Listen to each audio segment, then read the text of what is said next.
Hey, welcome everybody to ULT San Diego. And today we're privileged to hear Kenneth Small, and he's going to be talking about William Quan Judge.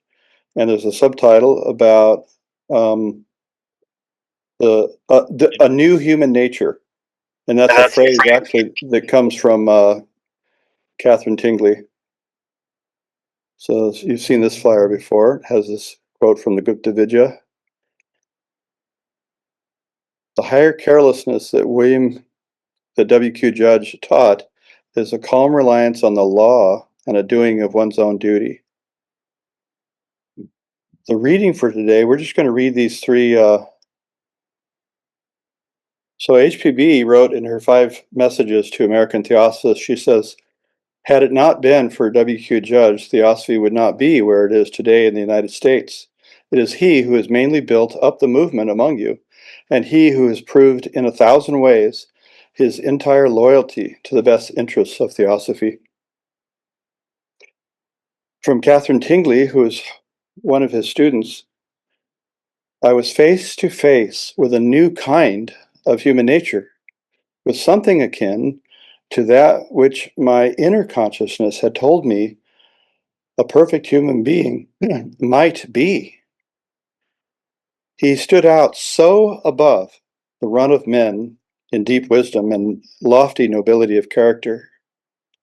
He had made Theosophy the living power in his life. A powerful statement. And then in the letters that have helped me from Jasper Neiman, we just pulled this little potent sentence here regarding Judge. He fears nothing except his own conscience. Ladies and gentlemen, Kenneth R. Small. Very good. Thank you, Jonathan. Thank you. Welcome, everyone. So in this presentation, I will give an overview of some facets of Judge's life. There's 100 different ways to do this. So I was trying to look up some kind of different factors and also look at the people he influenced. In that regard, later we'll get in the middle of this to especially 4 women who became leaders in their own right and very creative people in the world of theosophy. So a new kind of human nature. What does this mean? You have to think of Judge living just to mid-40s. How could someone compress in such a short period of time so much, not only creative activity, but also expressive, administrative, and outreach? And actually really compressed to within just 10 years, 1886 to 1896. Very remarkable. This one? No, the one on the right. Well, maybe sometimes you might have to click in it. Sometimes this, sometimes this. I'm sorry it's so temperamental. Okay. So as we all know, Judge is one of the 3 main founders of the Theosophical Society with Helena Blavatsky and Henry Olcott, New York City, 1875. Sometimes I think we forget, though, of course, he's born in Dublin. If we were in the room talking with him, Judge had an Irish accent. Think about this. Also, I'll just touch a tiny bit as a reminder, the immigration from Ireland, and the New York City is one of the prime hubs of Irish immigrants landing. Over 1.5 million Irish immigrants in that period, and then another million at another time. So he's part of that huge diaspora from Ireland. His family is. So he suffered a near-death illness from typhoid fever at age 7, after which he became deeply interested in occult and spiritual studies much to the surprise of his parents. And then his family immigrated to New York City in 1864 at the close of the US Civil War. This is a period which ushered in a period of tremendous dynamic change in the United States. Arriving at age 13 in New York City, by the time he was 21, he passed the bar. I don't even know if he actually attended public school or if he just self-educated. I don't know any historical point on that. Maybe someone else can comment on that. Obviously, he's a highly self-motivated person. He was also attracted to Freemasonry and joined the Masonic Lodge in Manhattan. I actually couldn't find the reference exactly, but I believe it was in the close to 1874-5.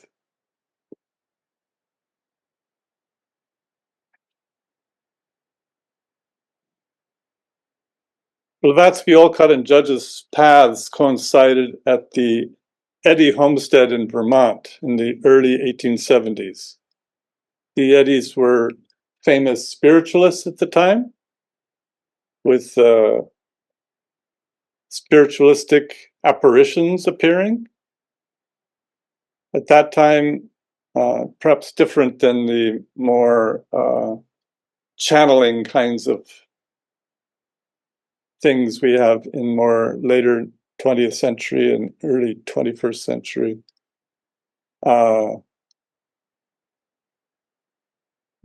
Beings appeared and spoke in the seance room.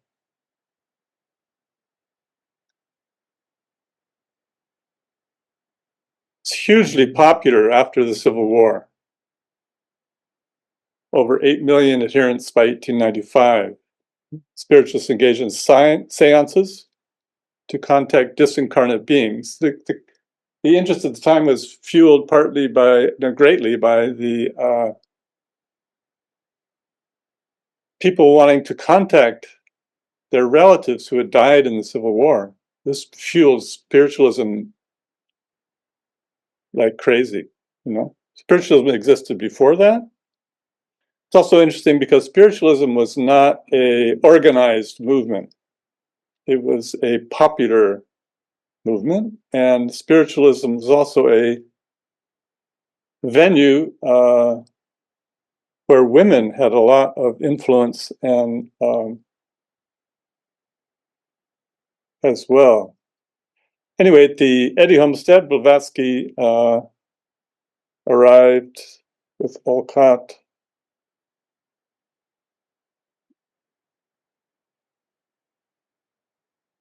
We have a photo of Judge and Olcott, Helena Blavatsky.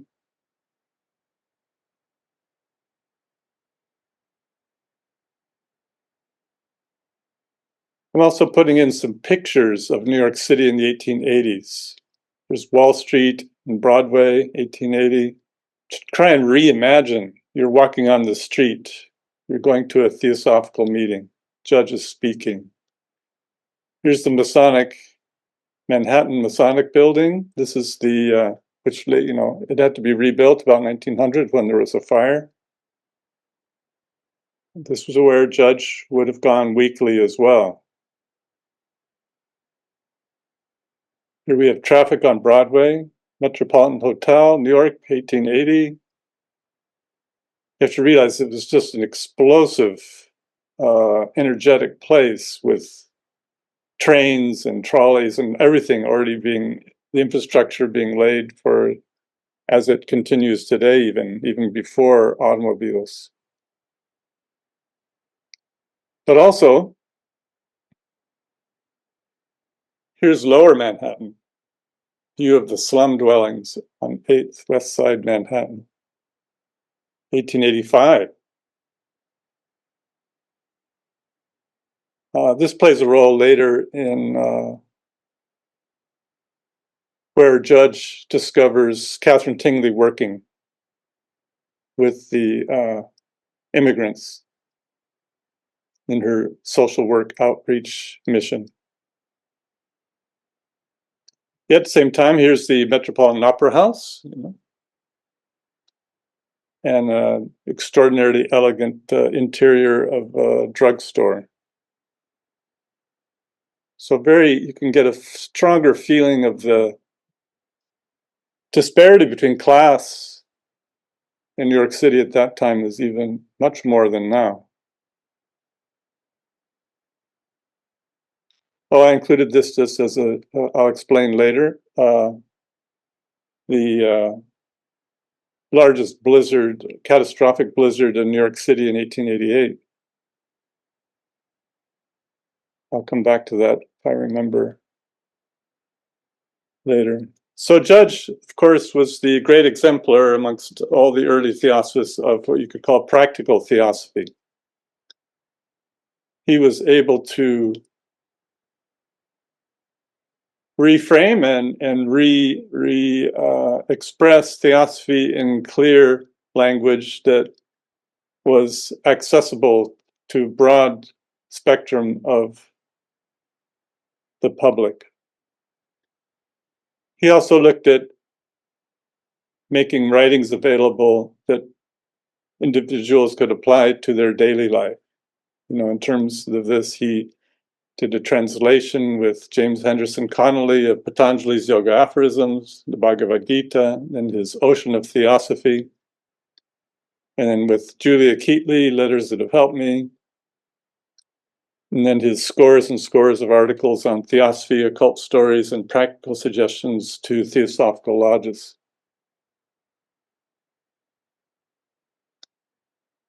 So one of his well-known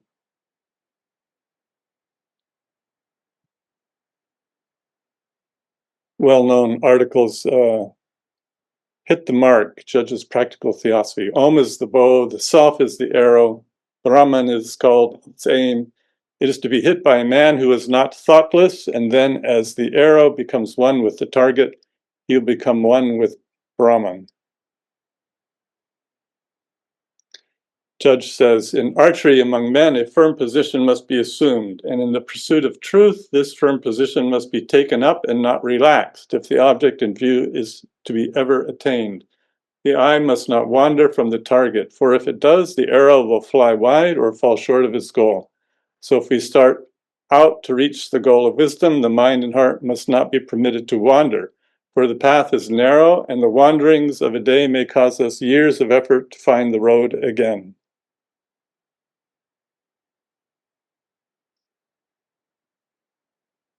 So here's a brief overview outlining some dates in his life. Late 1860s, he's studying law already. April 1872, he becomes a U.S. citizen. He marries Ella Smith in 1874, and they have a daughter who dies from diphtheria in infancy. Early 1870s is his expanding interest in mystical and occult ideas. Fall of 1874, he contacts Henry Steele Olcott, who introduces Judge to Helena Blavatsky. Out of this meeting, then, by November 1875, is the founding of the Theosophical Society. Judge works on growing the Theosophical Society in America during this time. In the early 1880s, he travels to South America. And this includes what is now Venezuela and Panama, I think, were one country, so I'm not sure exactly where he landed. Possibly also Brazil. March 1884, travels to Paris, meeting Blavatsky and Olcott, and then to Adyar, India, arriving in June 1884. July 15th, lectures in Bombay on theosophy and the future of India. Returns to London and then the US on November 15th. This was an extraordinarily transformative year for Judge in the spiritual sense. I think for him, that year in India was, in a sense, for him returning home in a way. Starts The Path magazine in 1886 and reorganized the American Theosophical Society. 1888, travels to Dublin, Ireland, and then to London, assisting Blavatsky in forming the esoteric section, writing the draft of the Book of Rules.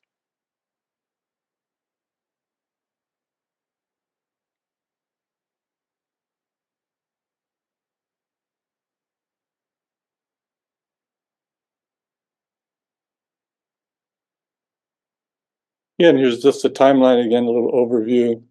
Just a comment, of course, with Julia Keatley, who used the writing name of Jasper Neiman. They put together a book of letters she's written him on theosophy and daily life, letters that have helped me. The Irish poet, mystic, reformist George William Russell writes about letters that have helped me. I've sent you today a book which I hope you will like, Letters That Have Helped Me. They are written by a man whom I consider the wisest and sweetest of any I've ever met, W.Q. Judge. I have more reverence for him than for any other human being I know of. I hope they will mean as much to you as to many of us. They are not badly written, but do not think of fine or beautiful phrases when reading the book, but only of the things it is good to live with and ever to keep in mind. I think he only says things he knows. 1891, Blavatsky dies in May, leaves directions appointing Judge and Annie Besant as co-heads of the esoteric school. 1893, Judge publishes his books, Ocean of Theosophy. 1890-94 are also published the Oriental Department papers, which invited contributions of translations of Asian, Indian sacred literature from scholars in India, especially. Early 1895, his health is more and more challenged. He had both the Chagas infection, which he contracted in Panama and Venezuela, and I believe he also had tuberculosis. With Catherine Tingley, he traveled to Mineral Wells, Texas, near San Antonio, and then later to South Carolina, seeking to restore his health. After some improvement in Mineral Wells, Texas, then his health declined, and going to South Carolina wasn't very beneficial. He returned to New York City in February, much weaker, and died on the spring equinox, 1896. Prior to that, in the 1893 was a very pivotal gathering that transformed the dynamics between East and West, big East-West World Parliament of Religions in Chicago, 1893. So here you have a photo of Dr. J.D. Buck, Andy Besant, William Q. Judge, Gainenda Chakravarti, Dr. Jerome Anderson, George Wright, Mercy Thomas. On the left, there was a meeting at the host family in Chicago where the Theosophists were staying, was at the home of the Wrights, Claude Falls Wrights, and his wife Leoling. And then this document on the left was made while they were there. This was, the artwork was undoubtedly done by a combination of Judge, I think, and maybe also Dharmapala. You know, there's Sanskrit, Sinhalese, various things. And here was the moment where all these people were in the same place at the same time, and everything was rather harmonious.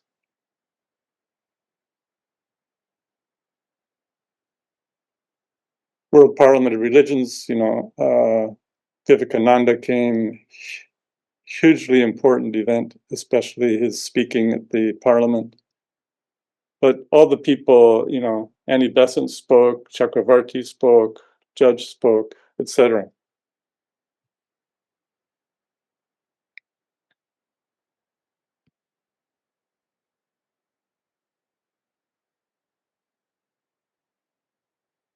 Olcott writes, as the world's Parliament of Religions was to meet at Chicago in the following September, and as it had been arranged that our society should participate in it, I deputed the Vice President, Mr. Judge, to represent me officially and appointed Mrs. Besant, special delegate, to speak there on behalf of the whole society. And there's a list of those from different countries as the delegation, which are also in the photo and the art-like document on the other page.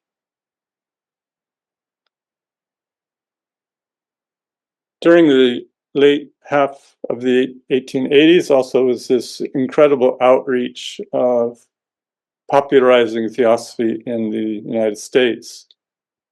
Judge wrote The Epitome of Theosophy and other short tracts on theosophy. These were often they printed literally tens of thousands of copies, which were distributed throughout the United States. So you have these small towns in the Midwest and the West in Colorado, California, all kinds of places, small groups and interest in theosophy springing up. It's from this enormous outreach.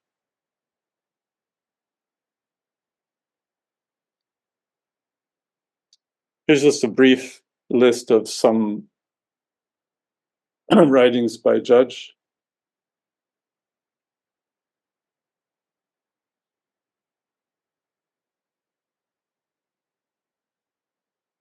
Judge's writings maintain their relevance through our current time very, very well. His Epitome of Theosophy, aphorisms on karma, etc., are all extremely valuable for study. Things like Theosophy and Capital Punishment, writings like that influenced later theosophists like Catherine Tingley a great deal, who became an advocate for the abolition of capital punishment.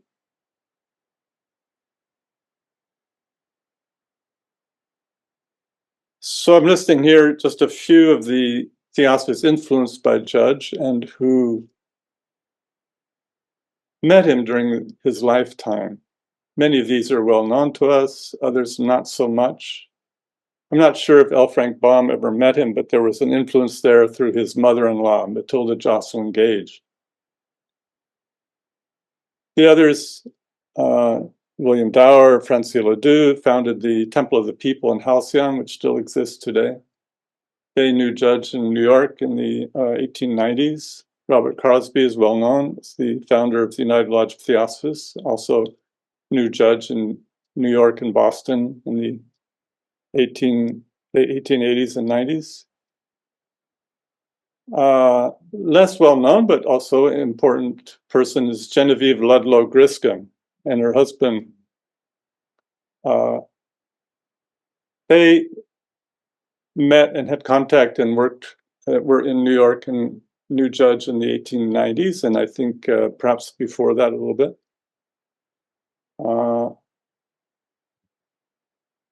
In the complicated history of how different groups divide and create new groups after Judge's death, she becomes an important person in the group that was ostensibly headed by Hargrove. Ernest Templeton Hargrove is there. We're calling this the TS in America 2, I think. Catherine Tingley, Universal Brotherhood and Theosophical Society. Gita Peruker, who succeeded Tingley in the Lomaland lineage, also met Judge curiously in 1895 in San Diego. This is before Lomaland was even thought about. Judge had been in San Francisco, and for some reason came to San Diego. There was just a small study group in San Diego over near San Diego Bay. De Perucker had come to San Diego just to work. He would have been 21 years old. He had a secret doctrine class.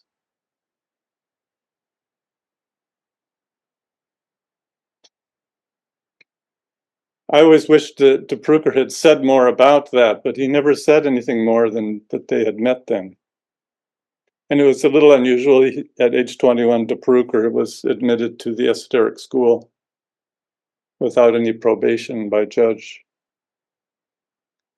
Also a part and person later was in this transition was Harold Percival, who founded the Word magazine and foundation, which continues also to today. Others were Dr. Jerome Anderson, J.D. Buck, Charles Johnston, Julia Keatley, of course. Johnston and Keatley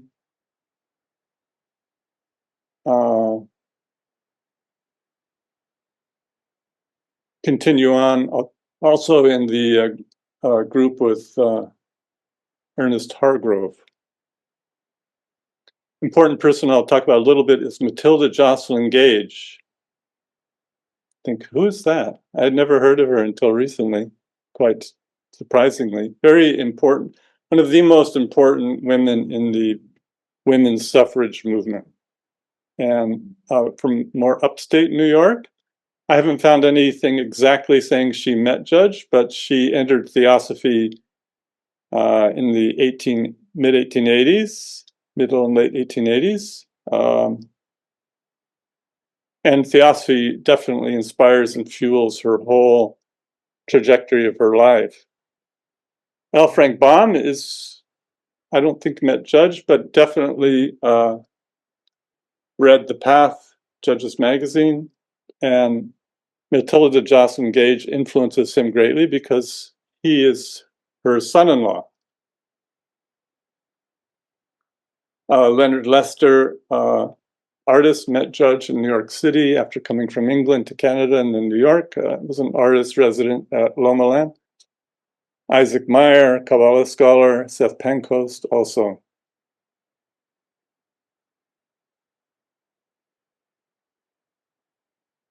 So we're going to look a little bit at Genevieve Ludlow Griscom, Matilda Jocelyn Gage, Julia Keatley Verplank, and Catherine Tingley.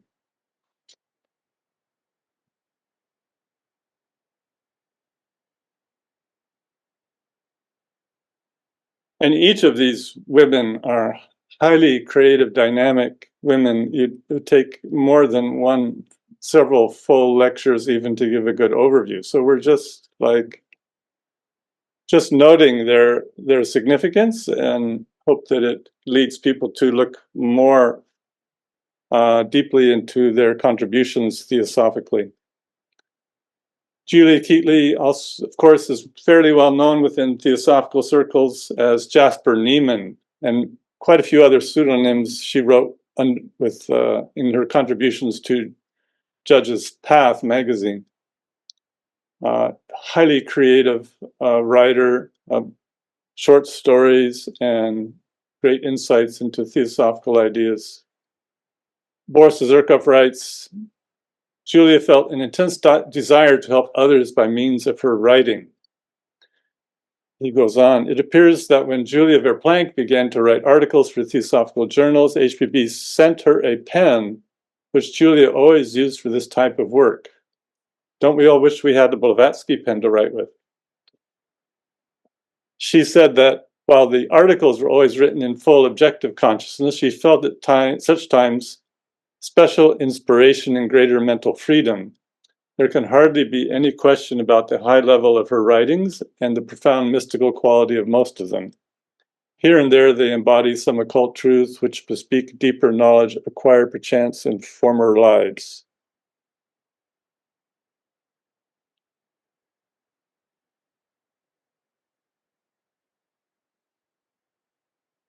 Julia Keatley shares this shortly after Madame Blavatsky died. She had the following experience. A few days after Madame Blavatsky died, early in 1891, HPB spoke to me at night. I raised myself, feeling no surprise, but only the sweet, accustomed pleasure. She held my eyes with her leonine gaze. Then she grew thinner, taller, her shape became masculine slowly, then her features changed until a man of height and rugged power stood before me, the last vestige of her features melting into his, until the leonine gaze, the progressed radiance of her glance alone remained. The man lifted his head and said, "Bear witness." He then walked from the room, laying his hand on the portrait of HPB as he passed. Since then, he has come to me several times with instructions in broad daylight while I was busily working, and once he stepped out from a large portrait of HPB.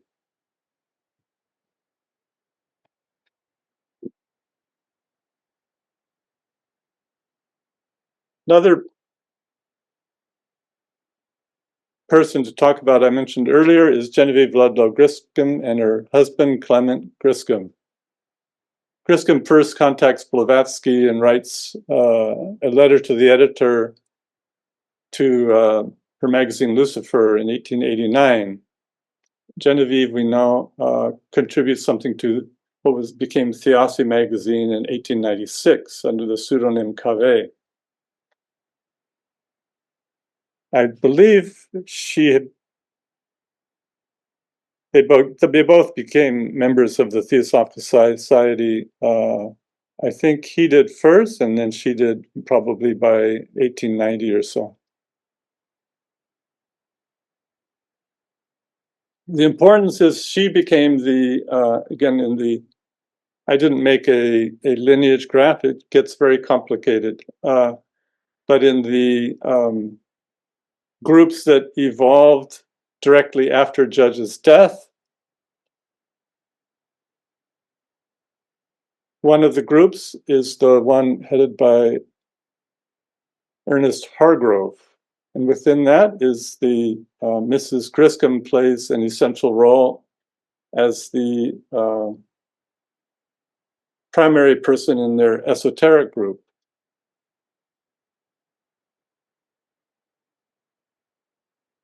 Fast forwarding, they published the Theosophical Quarterly. Charles Johnston and Julia Keatley are involved in their group. They're primarily in the Boston, New York area. At any rate, the group slowly diminished into very, very, very few people. So by 1957, Genevieve is still living with just maybe a few others. And she contributes a gift of $400,000 to establish what would eventually be called the Center for the Study of World Religions at Harvard. Hugely significant historical event. Of course, the Center for the Study of World Religions still exists today at Harvard. Very dynamic place for the scholarly presentations on the whole scope of world religion.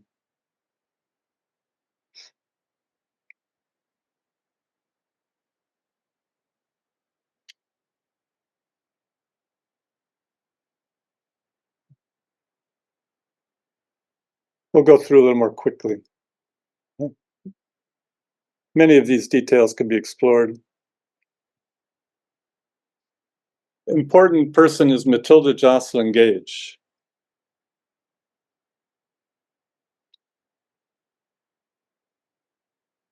The quote about her is famously, "She is the woman who is ahead of the women who are ahead of their time." She was collaborating with Susan B. Anthony in the beginning and other strong feminist suffragettes. But Matilda Jocelyn Gage was seen as a little too out of the box for them. Most of the early feminists were very much in the conventional Christian mode. I think it all came to a head in one place I was reading when Matilda Jocelyn Gage was tired of the prayers and things at the beginning of the meetings, and instead she opened the meeting with a prayer to the goddess. That kind of undid the,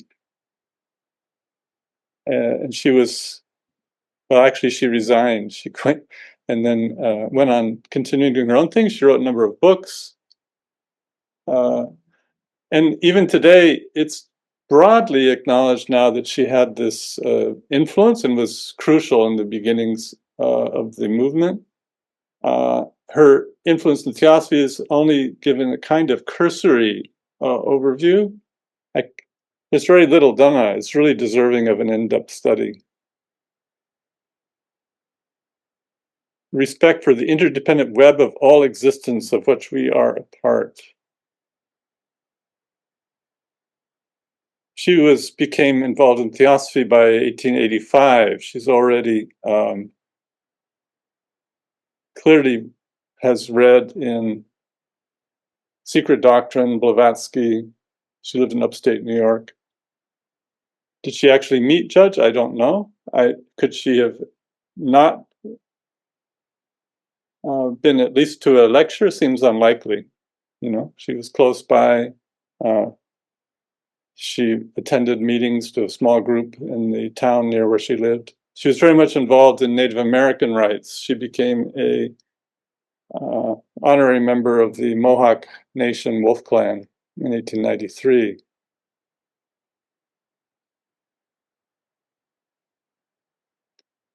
Gage was one of the more radical theorists of the women's rights movement. Throughout her life, she criticized organized Christianity, which she believed played a central role in the oppression of women. She goes on.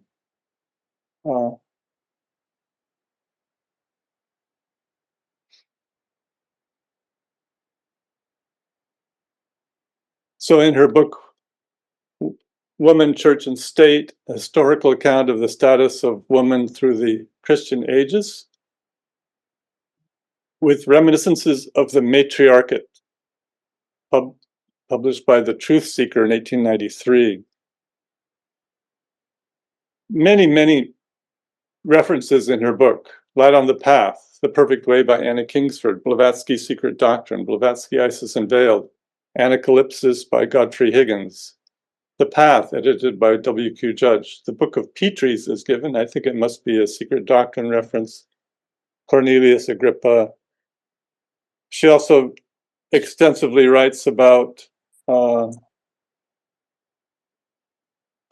history of the Salem witch trials and the distorted oppression of women during the persecution times of practicing witchcraft. That was so often pure fabrication.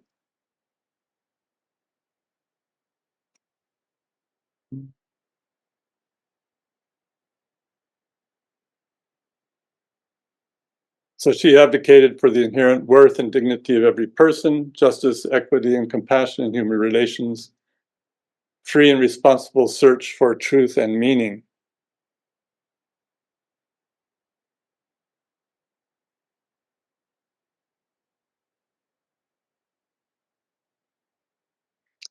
Freedom for women underlies all the great questions of the age. She must no longer be the scapegoat of humanity, upon whose devoted head the sins of all people are made to rest.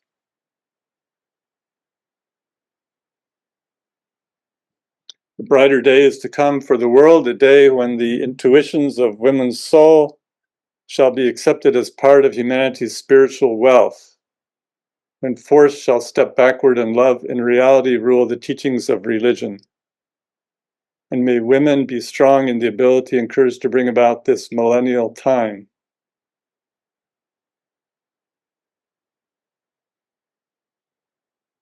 Catherine Tingley, another significant woman directly influenced by William Judge. We'll touch on just a few things. It's a very long, complicated history. So Tingley viewed Judge as her spiritual mentor with really 100%. the Tingley of before meeting Judge and after are so completely different people is not an understatement. It's only become more clear to me in the last few years, finding out more about Catherine Tingley's hidden years and life. Utterly transformed her entirely.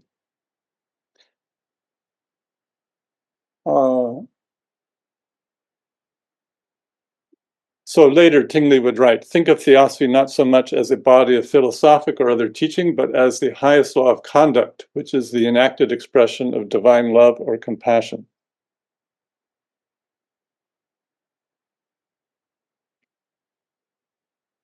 I should explain, at least in brief, of course, Tingley was very close to Judge in the 1890s.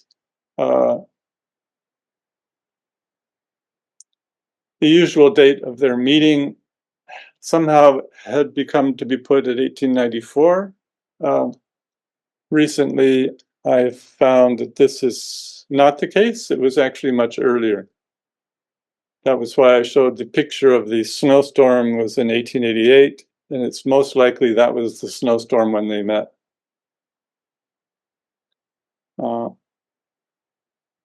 This is important in understanding other factors in the time Tingley had for her own inner transformation.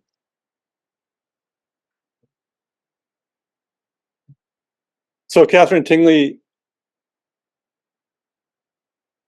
succeeds Judge in this, in that transformative period when he dies, and there's a lot of quick, rapid changes going on from 1896. She then, in just a few years, just 3 years, 2 years, initiates establishing a community in Point Loma in San Diego, California. It's way too complicated to go into all of this, but really she is inspired by Judge.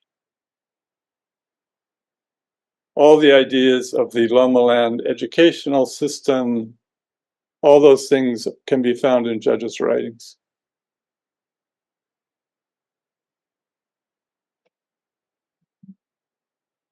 Tingley was impassioned to bring theosophy into daily life, into public arena where change she felt was needed. She'd had her social work outreach, she called Do Good Mission in New York City, where they had met. And taking this to a more deeper theosophical level, this became the expression in Loma Land. Here's some photos of Loma Land, developed very rapidly in the early 1900s. Temple of Peace, Roger Academy, here's a music group, orchestra, expressive arts, drama, music, literature, art. Leonard Lester became a resident. He'd become a theosophist through meeting Judge in New York in the late 1890s. I mean, the 1895-96 period.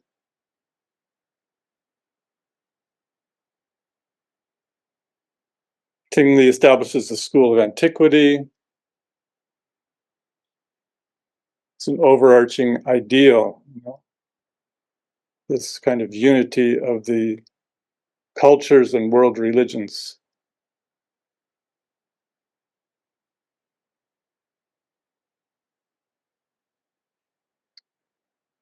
Key points in Catherine Tingley's life are, again, theosophy and daily practice.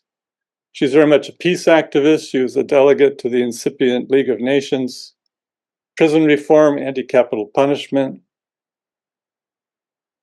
toured Arizona with Governor Hunt. 1916, capital punishment, amazingly, was abolished in Arizona that year.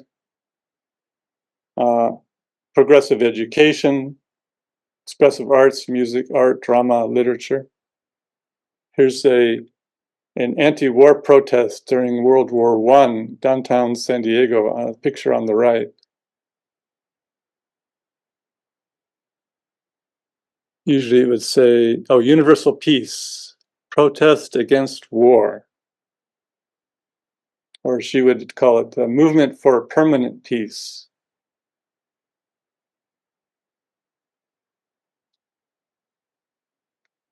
Another significant area was the connection between Judge and Damodar, Mavalankar in India. From 1879 to 82, they exchanged letters a great deal.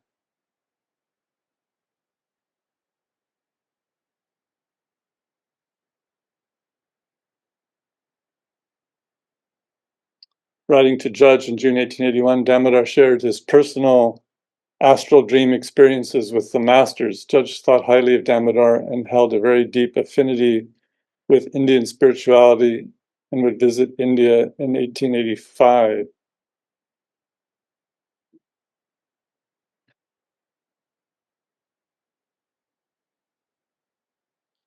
Another important creative effort Judge made was in creating the Oriental Department papers. These invited Indian scholars like Professor Manilal Dwivedi, also Charles Johnston also contributing, but especially the Indian scholars. This was new at the time. All the Orientalists known in the world were all European at the time. So the Theosophists opened the door to Indians translating their own sacred scriptures.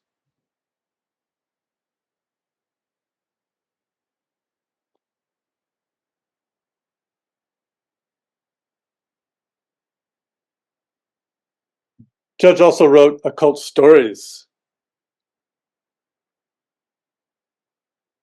Very imaginative, very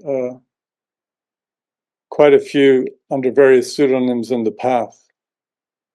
How he had time to do all these things, I mean, it's quite amazing. He also was, full-time lawyer, etc. Themes of theosophy, mystical, paranormal experience. The Telltale Picture Gallery is a good example.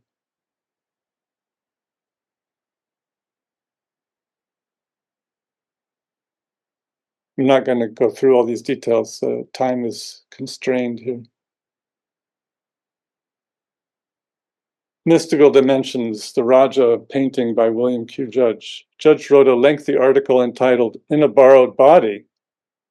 In it, he intimated that during his childhood illness, the child had died and another being from India had then incarnated into the body and revived it. He referred to this being as the Raja and painted his portrait. And Cyrus Field Willard recounts that at the Theosophical Convention in 1895, this is a public convention meeting, Judge paused while addressing the attendees and recited a long intonation of the Om mantra. In the ensuing moments of silence, an ethereal image of the Raja appeared overlaying Judge, which was seen by many in attendance. Here's the actual description by Cyrus Field Willard in the Canadian Theosophist later.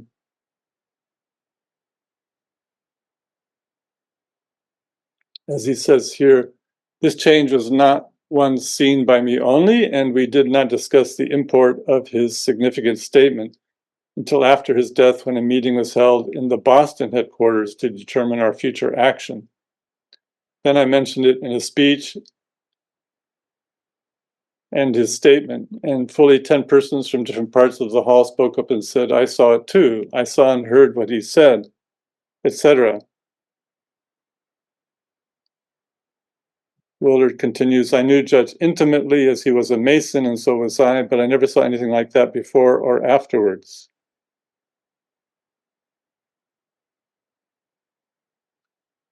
Here, Judge describes his inner life a little bit. I knew those dreams about a sick foreign boy were not mere dreams, but that they were recollections.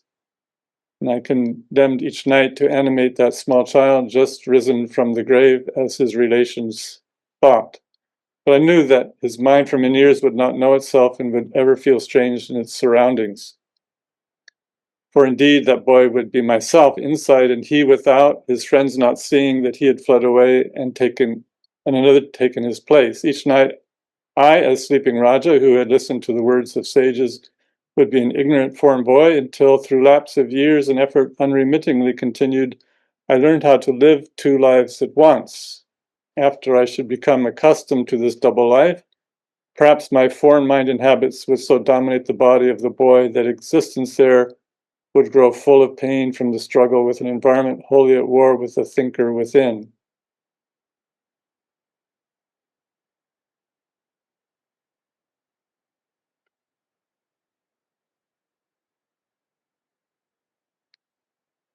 Time. Oh, it is 5:26. We can go till 6 o'clock, including Q&A. If you even want a Q&A, it's really up to you.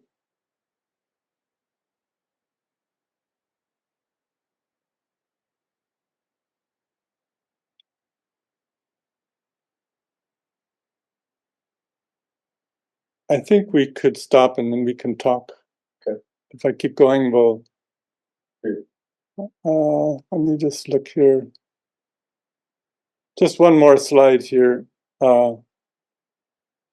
Briefly, and this would take several volumes of scholarly investigation and a lot of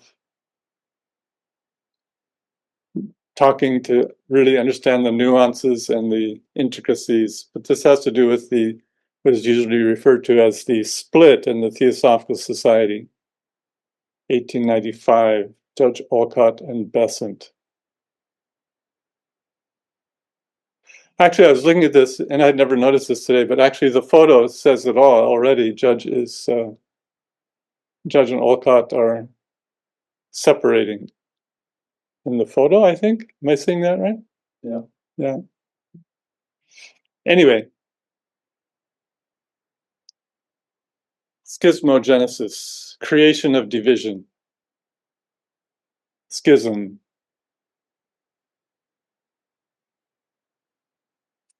So the Theosophical Society divides in 1895. There are many different ways of looking at this.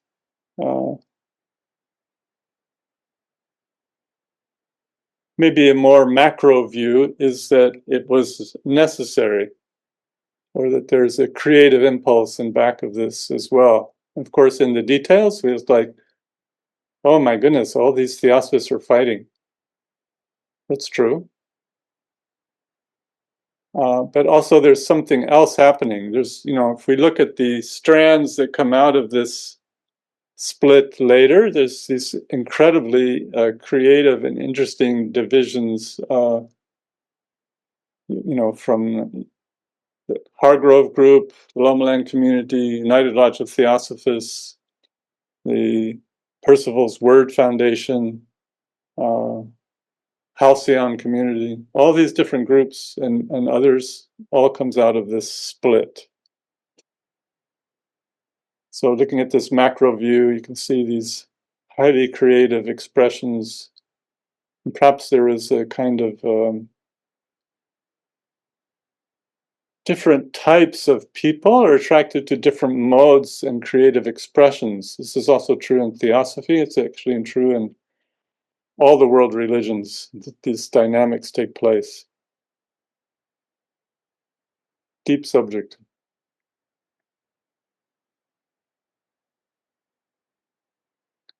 I think we can transition now. I think, oh, that was it. Last picture. It's a very electric picture. It's also borrowed from the United Lodge website. Someone very good job bringing him alive in color there. Okay, are there any questions or comments? Iro, go ahead. So, what were the major differences in teachings or ideas that led to the schism and the like Annie Besant and Alcott. Does that mean that they're shunned in the studies of the ULT folks? Is that what happened? So Ira wants to talk about the elephant in the living room. We were hoping that we could just kind of have this elephant in here and just kind of walk around the elephant and say, pass the butter and everything. But Hiro wants to go for, he's like saying, wait a minute, there's an elephant. Go ahead, Ken.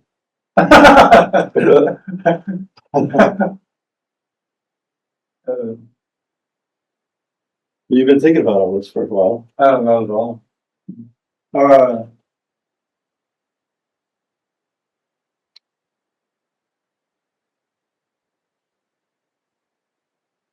As you know, to say it's this way or that way in these kinds of situations distorts the picture, actually. It's a very nuanced, very multi-layered. There are views, there are ideas about administration, there are ideas about authority, spiritual authority, administrative authority. All these factors come into this big compressed ball of electrical energy, all that's precipitated because of Blavatsky's death. And then for years, 1, 2, 3, 4, and then bam. So what's happening? This again is in the big picture. This is usual in the death of great spiritual teachers that these kinds of dynamics take place. That's important to look at. You have this everywhere from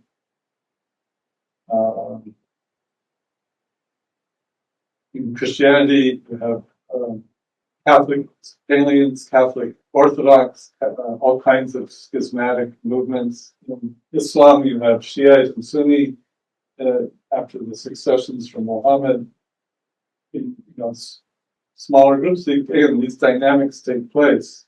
Even in Buddhism, you have different schools emanating out of the teaching from the Buddha, in terms of Theravada, Mahayana, and Vajrayana as major streams with different nuances of ideas and practice as well, as they evolved over time.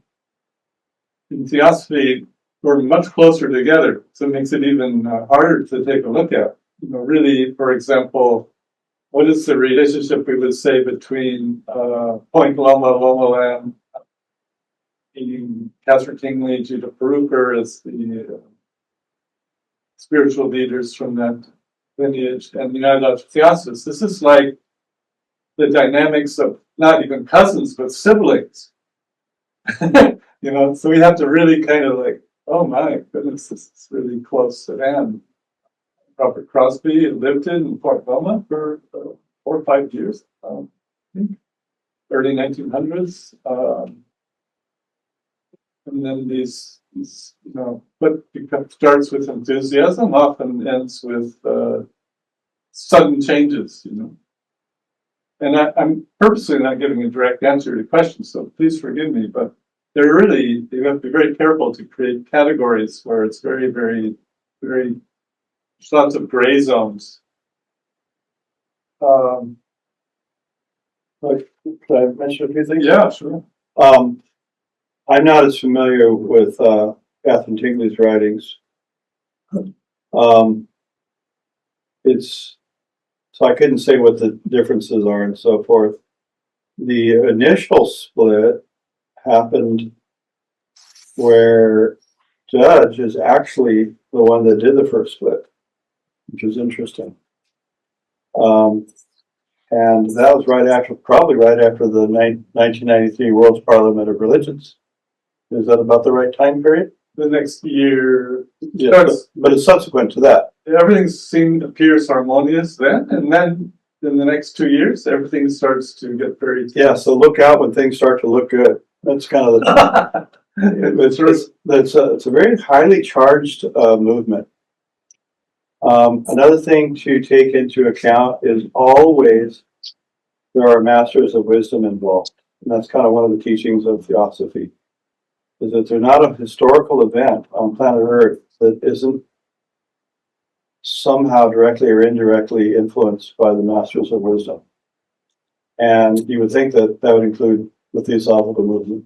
So these things are very mysterious.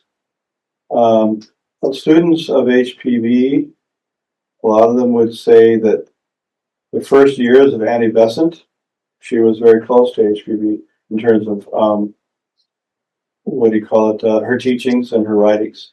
And then there's divergencies later because Annie Besant would get involved with these different men in her life that would kind of, she'd go down different rabbit holes with that, including William Quan Judge. And then there was this polarization away from each other. But Judge was very loyal to HPV, and he was very much moved by, I think it's just incredible what Judge did in America. Like Ken said, from 1886 to 1896, because he was teaching in America for 22 years, but really the last 10 years, he was on fire. So he seems to be an amazing example of spreading theosophy. That he was absolutely fearless, and apparently he could just walk up to anybody. And so I think one of the most amazing things in the Judge, his personal story is also how he began. There wasn't a truth, and he would actually. And this is absolutely true. This isn't just an anecdotal myth, you know. Yeah. He would give a full lecture to an empty room. Why? And think of us today. Here we are, all these theosophists in this room. Has anyone ever given a lecture to an empty room? How would one do that? Who could do that or have it actually be beneficial? But Judge had that kind of spiritual confidence that in giving a lecture to an empty room, that this was actually creating the seeds of what would come. And the proof is in the pudding. It worked. One last thing, too, on this thing about the history is that he felt that theosophy has to be made available to everyone. And that, yes, he was a very good technical student of the secret doctrine, but that's not the way he presented things. He was able to deliver this really abstruse system in a way that everybody could understand. So in that way, he was like, you could call him, he had the American spirit, you could say, because he was egalitarian in the way of how he presented things. But it's interesting, it seems like that whenever these impulses happen, with the theosophical impulse, where there's masters of wisdom that are involved, maybe I'm wrong, but it just seems like that they blow the whole thing up afterwards. It's like a sand painting. You know, they made this beautiful thing, like the Tibetans do. It's amazing, and then they just get rid of it. And then the people that are around them, it's up to them to try and sift through it all and preserve it and be like a hyphen generation, you could say, between the incredible potency of what was delivered, in HPV and Judge's time, to obscuration. It's almost like planets, right? And then new cycles, and then new impulses. So it's almost one of the things that it probably does is it probably makes it so that it's impossible to develop a cult following, C-U-L-T, not occult, but cult, around personalities. Because they come on strong, pure magic happens.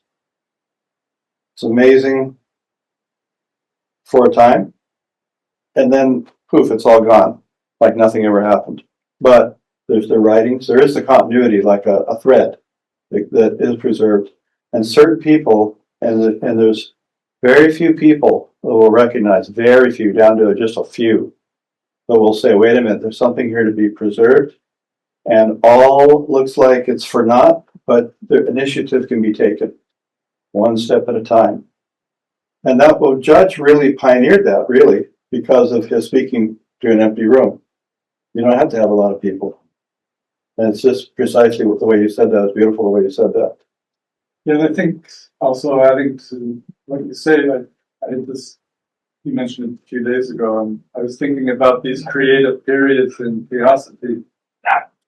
And it's really true. There are these, sometimes as short as 5-year periods, or sometimes 10-year periods. So you look at Judge 1886 to 1896, Blavatsky, just, even highly creative period is 1885-6 to 1891, 5 years. Mm-hmm.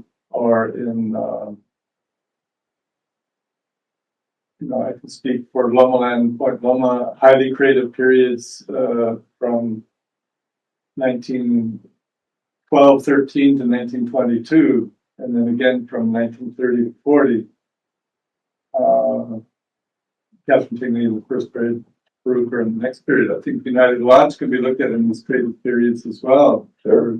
Also the 1930s, I believe, especially. Mm-hmm. And then also other, speak more to that. But again, these periods are actually in these very short, condensed periods, and maybe threads of them continue afterwards. But that intense period has a kind of beginning and end. In almost every case, as you say, it's true. Mm-hmm. Yeah. Yeah, it does seem that in 1975, not only the United Lodge, but other groups too. I've talked to in TSA Adyar and other groups where they felt like something really special. There was a special impulse in 1975. Mm. So, but now it's 50 years out, even after that. So, Nathan, you're the next guy in line. Okay, well, thank you so much for this presentation, because, I have the image of a family tree here, and it's great to think about all of the lives that Judge touched, and even, personally touched, and how they were influenced. It really opens up my mind. It's a clue for further study to learn about what the thoughts are, because like a true theosophist, right?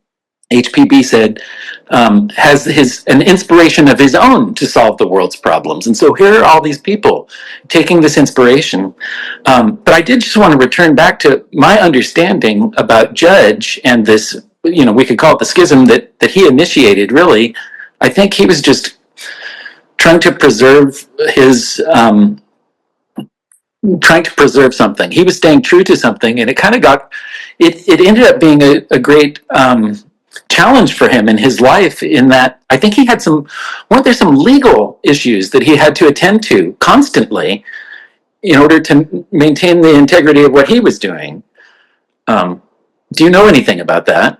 Or is there, I'm sorry to open up a can of worms from the can of worms, but that's what I remember about these things. Let me just say something real quick, and then Ken, you'll answer the main part of the question, I hope. This thing about Judge is the one that did the first schism. That's very interesting. Here's this incredible spiritual human being, and he's the guy that did the first schism. Okay, let's think about why that happened, though. If he's going to be the stakes are high. He had a job to do in the United States and in the world. I think that there has to be some sense of a vehicle to deliver. There's got to be some kind of, what's the word? Coherence. I think that's the word I'm looking for. If it's clear that there are personalities and wars between personalities, that are obscuring the whole message, it seems to make sense that, well, okay, well, if that's the case, let's just separate for now. Maybe we can get back together later, whatever. But for now, we've got to separate things. And it could have been, by the way, his teachers, because he was in contact with the Mahatmas, that said this is what really has to happen at this point. But in order to a theosophical society or a group or a lodge or anything, it's like a logos, you could say. It's a mouthpiece for delivering truth. And if there's internal schisms that are just going on that are so distracting, doesn't it seem that a person might have to separate and establish the integrity of a given system that centers around something instead of this whole big free-for-all thing? But why don't you take it from there if you don't mind? Again, this is very complicated historical period.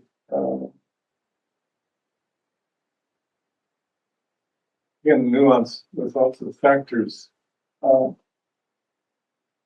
we can look at it very theosophically in terms of the most inner views, spiritual dynamics. The next level would be the more mental, emotional, and physical dynamics, not like anything else. So all these things together, and you have to look at all these things and put it together. It's very complex.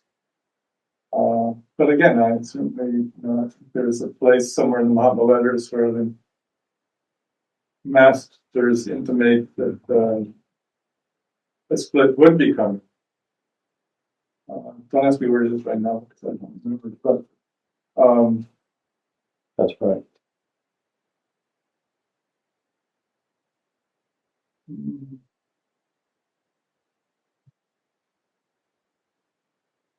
Yeah, in order to incarnate a unique spectrum of ideas requires also certain limits, certain focus. So the split gave a certain all the elements in theosophy attained more focus due to the split. This was good or bad? That's what happened. It was necessary. These highly creative splits. This is at least kind of my evolving view on others have other views, of course, but we can maybe move on to. Is that okay, Nathan? We'll move on. So, I can mention, I think Brett's online. Brett Forey has a great book one could read on this whole subject. okay. Thank you. All right. Who's the next person who has their hand up? So Zoom user. That might be me. It would be you. Okay, great. Hey, very, very interesting presentation.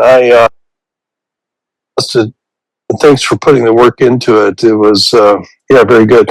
I'm wondering if a copy of the slides would be available. There were several that questions about. There's not time to go into it, but at the very least, I would like to know if you could just verbally say the groups that kind of followed the original theosophical. There's a couple that I hadn't heard of before, so if you could just run those through, I'm going to write them down here real quick. Thank you. Yeah, so there may be more, but these are four significant ones. Would be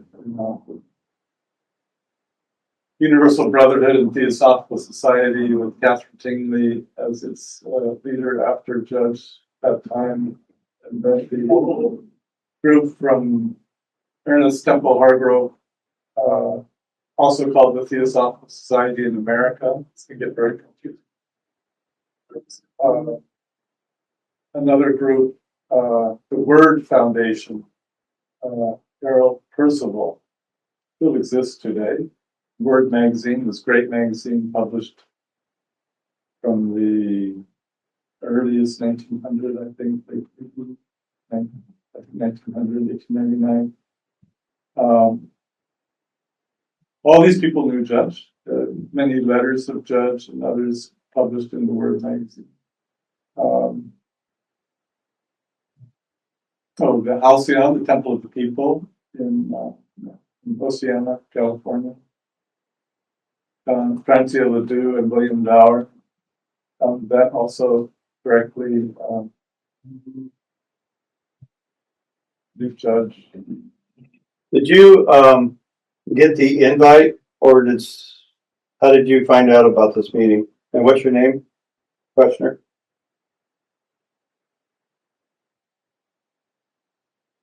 You're still muted.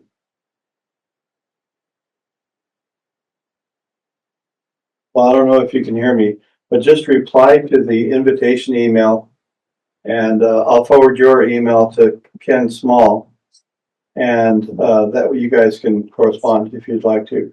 I just wanted to say one thing in relation to all that, is that in Judge's letters that have helped me, he kind of makes it clear that yes, he's a teacher, and he says, think of me, think well of me, but don't think of me too much, really.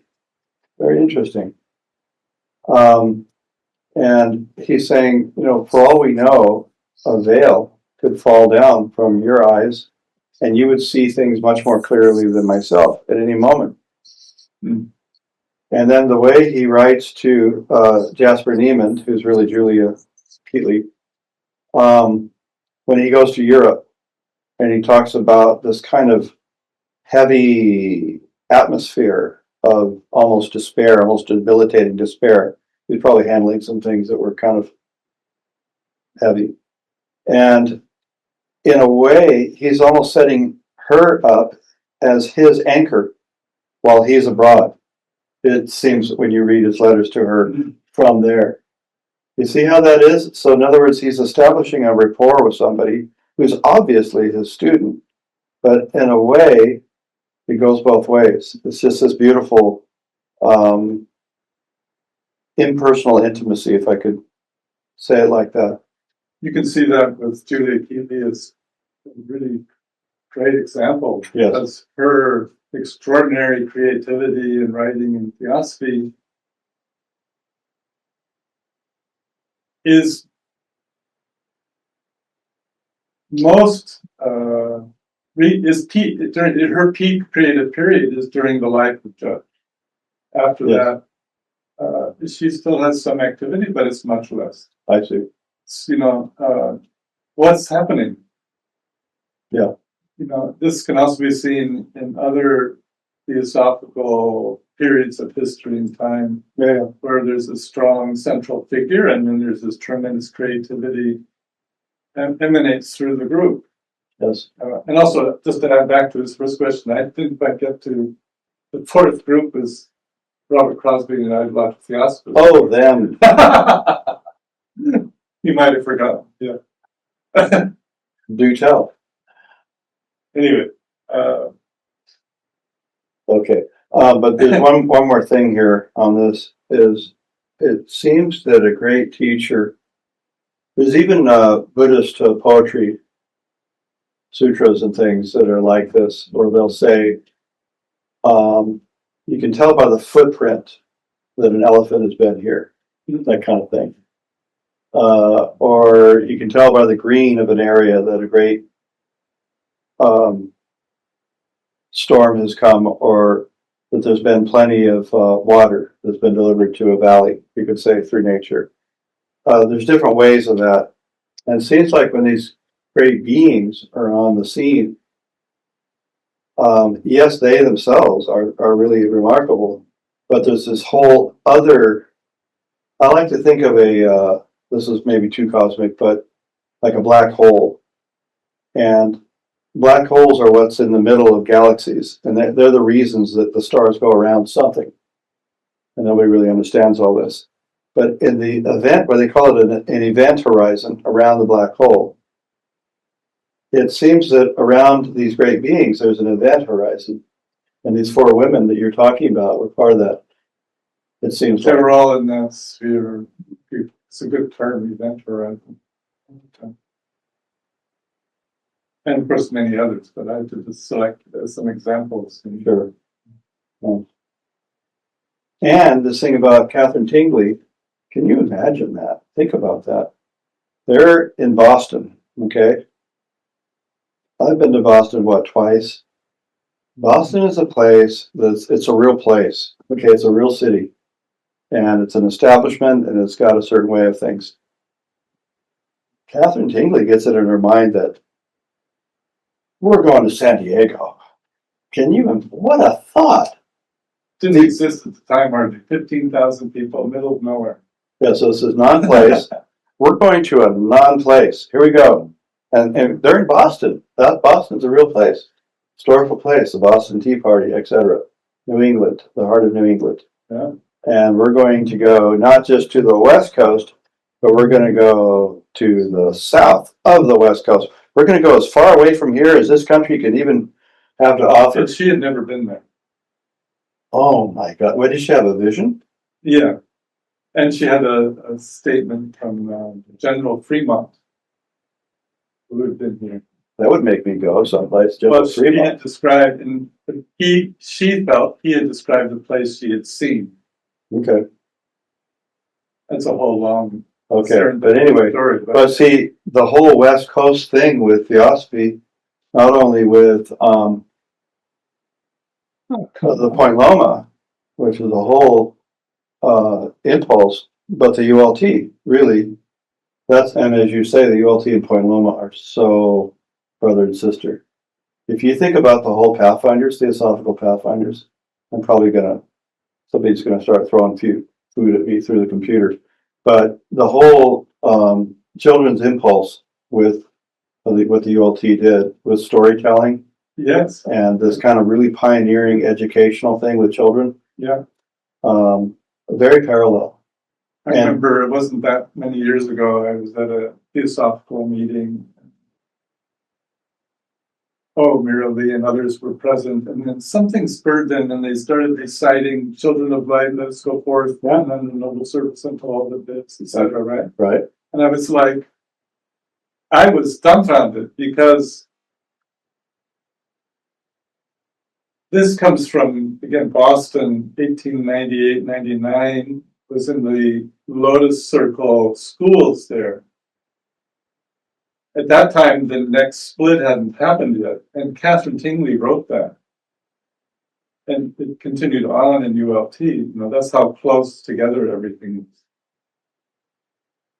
So I knew that from the fabric, side. the interior fabric of things. Yeah. Didn't somebody else have their hand up? Oh, it's 6 o'clock. Why don't we, one more question. Right. David Grossman had his hand up. why don't you say the last word? It better be wise. No, I'm just kidding. Go ahead, David. You're on the air. I'm kind of going back to, you were talking about before about the splits and stuff, there were problems, but things got healed as things went along the way that maybe people don't really know about. Early on, Alcott, he resigned as president in 1892 after HPB died. He put in his resignation, and Annie Besant nominated Judge to be president of the Theosophical Society. She thought he'd be the best person. This is in print. And but then Alcott withdrew his resignation at that point, so that never took place. And then I just wanted to just quickly, because there's always often talk about Besant and he and Judge didn't get along. As late as 1922, this is from. It's a little bit long, so I'll just read a couple of lines from it. This is from the Theosophist, 1922, written by Annie Besant. William Quan Judge was this is in 1922. I don't mean to keep repeating myself. This is a long time after Judge left the scene.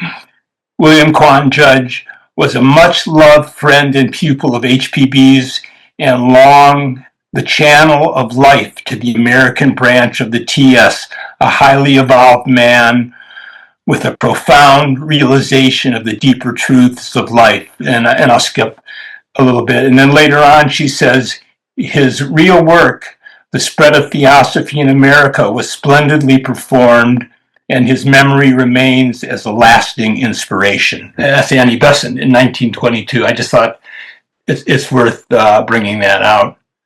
What a beautiful kind of capstone to our meeting, I think. Do you have anything else, Ken, that you would like to? Yeah, that's great. Thank you, David. Yeah. And I think with that, also to keep in perspective that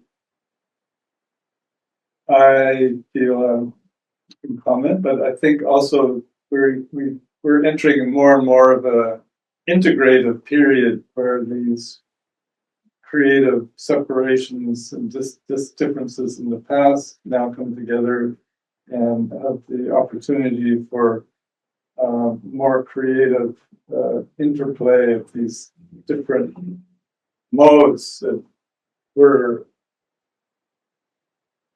developed in these different groups. There are subtle different approaches and modalities, and with Judge, it's not so much really about creating the historical idea that he was this leader in the past, but that his message for today is still very important in bringing theosophy into our daily lives. Beautiful. Yeah, and also these integrative things that are going on with different groups and different people. It seems to be a time of organic integration, whereas in other cycles it was like, okay, let's be friends, but yeah, or make a list and we agree with A, B, C. Yeah, that's right. Make a little code of things. This is what we agree on and stuff. Now it's just people recognizing the brotherly, sisterly element in each other. That's just my observation. So, well, thank you all for coming. Thank you above all, Kenneth Small, for Jonathan Colbert, for putting together this incredible presentation. Beautifully done. So thank you so much. Thank you. Thanks everybody for coming. Next week, we will be doing a presentation on, what was it? Hold on a minute.